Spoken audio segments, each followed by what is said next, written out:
Hi friends, అందరికీ good evening. ఇక్కడ మా అమ్మ శనగిత్తనాల పొడి రుబ్బుతాందండి.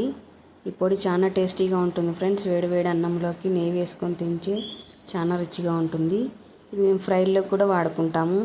చిక్కుడుగాయ, గోరు చిక్కుడుగాయ, బీట్రూటు అట్లాంటి వాటిలోకి వాడుకుంటాం ఫ్రెండ్స్. మునగాకు ఫ్రై చేసుకున్న ఈ పొడి వేసుకొని చేసుకుంటాము. చాలా బాగుంటుంది. రాయలసీమ స్పెషల్ అండి ఈ పొడి. ఎవరికైనా తెలిస్తే కామెంట్ చేయండి. ఇక్కడ టేస్ట్ చూస్తాను మా మమ్మీ ఉప్పు అన్నీ సరిపోయినా లేదా అని. దీంట్లోకి ఏమేమి వేస్తామంటే శనగిత్తనాలు, ఎండుమిరపకాయలు, తెల్లవాయి, ఉప్పు, అంతేనండి. 4 ఇంగ్రీడియంట్స్తో టేస్టీ శనగిత్తనాల పొడి రెడీ అండి.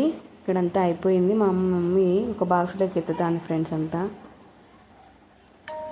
వేడి వేడి అన్నంలోకి వేసుకొని తింటే చాలా టేస్టీగా ఉంటుంది ఫ్రెండ్స్.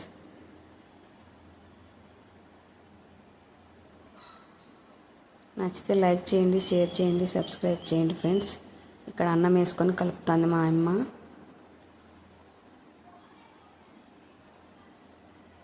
మాది ఒక పల్లెటూరు. ప్లీజ్ సబ్స్క్రైబ్ చేసుకోండి ఫ్రెండ్స్.